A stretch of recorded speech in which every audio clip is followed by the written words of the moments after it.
İzle başlasınlar, izle.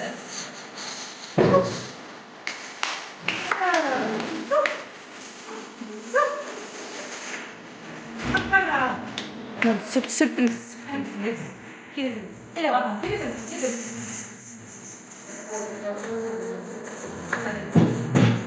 Ne götürsün?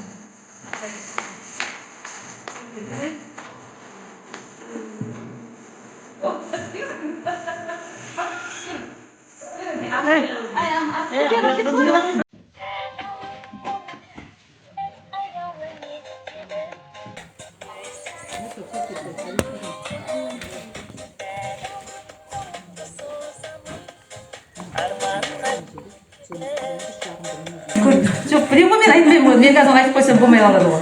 Көзіңмен десей. Иә. Мен қазір оны мақтаймын ба, мен қайдан білесің қазір? Даттаймын ба, айтпаймын ба. Бастап айта берейін, енді алдарыңыз біразыңыз жас қойыңыздар ғой. Біріншіден өзімнің есімін таныстырып кетейін, енді біразы ағайды көрмедім, ағай кімсіз деп жатқан сол, енді мамасынан көреміз, көбінесе мамамыз келеді жаңағы жиналысқа. Сол кісіні ғана танимыз ғой. Есімім Ұлбосын болады, 9-шы сынып жетекшімін. Жалпы 5-ші сыныптан осы класты алып келе жатқан сынып жетекшінің өзім негізі ағылшын тілі пән мұғалімімін. Енді өзім жалпы сынып жетекшілік тәжірибем алдыңғы бір сыныпты бітірдім, 5-ші сыныптан бастап 1 жылдық сыныпты бітірдім ғой енді. Биыл енді 12 жыл болып отыр стажымыз енді сынып жетекшілік мақсаттағы. Жалпы бүгінгі негізгі тақырыбымыз ата-аналарды педагогикалық қолдау орталығы ретінде сіздерге жалпы негізгі тақырыпты алып отыр. Жалпы компьютерлік тәуелділік, бұл гаджетті пайдаланудағы ойдан шықпайтын қажеттілік. Негізгі мынау ата-аналарды қолдау тақырыбынан алынған тақырыптың бірі. Бұл тақырыптар бізге арнайы өзі қолдау орталығынан бекітілген тақырыптар. Осы тақырыпты жалпы білесіздер, қазір қоғамда осы гаджет туралы, осы ұялы телефон туралы, қазіргі біріншіден біздегі бұл қазіргі өздеріңіз білесіздер, кәдімгі наша сияқты, бұл да темекі сияқты тәуелділік қой бізде, гаджетті білесіздер, кәдімгі оны қалай оны бала қолданады, ол телефоннан шыға алмайды ол бала. Нашанды дәл солай ғой, нашанды қолданса олдан шыға алмай қалады ғой, темекі тәуелділік деп жалпы тәуелділік деп жатқанымыз осы, компьютерлік тәуелділік деп жатқанымыз. Осы тараптан өздеріңіздің қазір алдарыңызда сауалнаманы толтырдыңыздар, сол сауалнамада сол баланың қаншалықты сол гаджетті телефонды қолданатынын өздеріңіз хабардарсыздар ма? Телефонға жалпы соған кіріп кетеді ғой барлығы. Мынау гаджет, мынау жалпы ойынның барлығы соған кіреді. Осы гаджет деген компьютерлік ойынның барлығы соған. Ойнамайды, бірақ ішінде бір кітап Ойнамайды емес, барлық телефонда ойын бар. Ойнайды.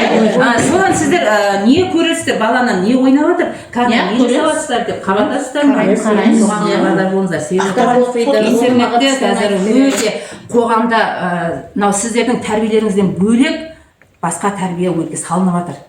Оны бала тез жаттап алады. Оны сіз қанша бала қазір мынау сіздердің үйде күнделікті іс-әрекеттеріңізден тәрбие алады. Сіз мысалы балаға, "Ай балам бүйтпе", сіздердің айтқаныңыздарды ол бала түсінбейді. Тек сіздердің іс-әрекеттеріңізді. Үйлеріңізде мысалы сіздердің отбасыларыңызда өздеріңіз жаңағы жұбайларыңызбен қандай қарым-қатынастасыздар? Ұрыс керіс болып жатыр ма? Оның бәрі балаға әсер етеді. Лажы болса үйде дауыс көтерілмей, баланың көзінше, өйткені бұл бала соны алып, ертең өзінің өмірінде соны қолданады. Қаншалықты? Өйткені сіздер өздеріңіз жасырып, жаңағы күйеуіңізбен енді мысалы жолдастарыңызбен қалай болады? Бәрібір бір ұрыс керіс болады ғой. Ыдыс-аяқ сыдырламай тұрмайды дейді. Өзіңізде болады. Және өзі дәстүрлерді талқылау және қолдану. Жасөспірімдер арасында ұлттық құндылықтарды сақтауда мектеп пен ата-ананың өзара әрекетінің маңызы. Жалпы осы тұрғыда өздеріңіздің ой-пікірлеріңізді айтып жүрсеңіздер, бір-екі ауыз сөздерді нақты-нақты. Маған да ақпарат керек еді, өздеріңіздің ой-пікірлеріңізді айтып жүрсеңіздер, әркімнің ойы құнды ғой, енді бұл жерде сіздікі дұрыс емес деп айтпаймыз. Өздеріңіздің алған білгендеріңіз бар, көргендеріңіз. Неге қосылған өздеріңіз білесіздер, қыздар бар ма? Бірдей болып жоқ, бірдей емес, өздеріңіз білесіздер. Ол бірдей. Модысына қарай өзі. Қалай? Өзіне не ұнайды, жабы ұнайды ма? Ол сіздің тараптарыңызда ол киімге біздің араласуға құқығымыз жоқ. жоқ, көргеннің айтары қалай жасайсыздар өз идеяларыңыз? Адам мүсін жасаңыздар, қырқасыз ба, или мынаны узорлайсыздар ма, или гүлдейсіздер ма, былай адам былай жасайсыздар ма, білмеймін, или былай осыдан адам жасайсыздар, или кәдімгі адамның бейнесін жасайсыздар. Қырқып домалақ қыласыздар ма, қол аяқ деген сияқты. Иә, болады. жаңа айтады ғой, қариялар қазір андай әдемі қартаюды да мысалға нәсіп етсін деп жатады ғой. Бұл жерде әдемі қартаю дегеннің сөздің астында үлкен кең бір мән мағына жатыр.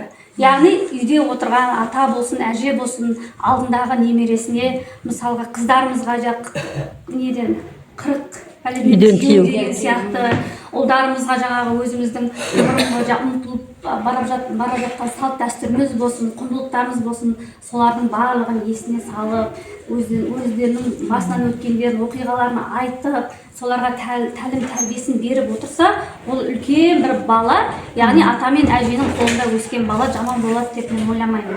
Яғни енді ата-аналар көбісі жас болады, олар жұмыс басты болып кетеді. Мысалға баланың тәрбиесіне мен өзім мойындаймын.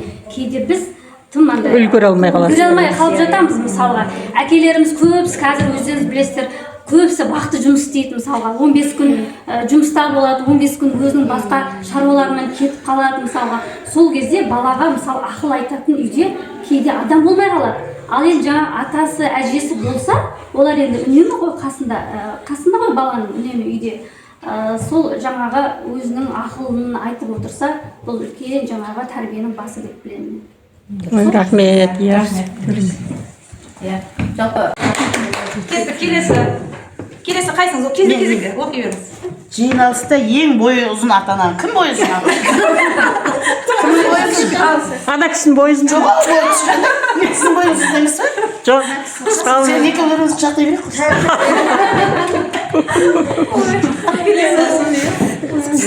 Күшті болды. Келесі тағы сіз оқыңыз. Жиналыстағы ең позитивті ата-ананы құшақтаңыз дегені Жазира құшақтайсың сен де. Рахмет, керемет. Тағы да. Сіздер, көке. Ұрысқамайыңызды құшақтау керек үйде. Ешқандай орыс деген болмайды бұл жерде. Жиналыстағы ең сұлу ата-ананы құшақтау. Сен күлкі жіберген. Сізге. Сырлатсын ба? Сізге. Сіздікі қандай? Шар асаңызшы. Мынау оны апылым мен. Жаңағыда ең позитивті ата-ананы құшақтаймыз. Сізге жаңағыдағы ең позитивті. Апаны құшақтаймыз. Апаны құшақтай беріңіз. Керемет, рахмет. Келесі. Менде жиналыста ең әзіл қой ата-ананы құшақтаңыз дейді. Мен түсіп тұрмын.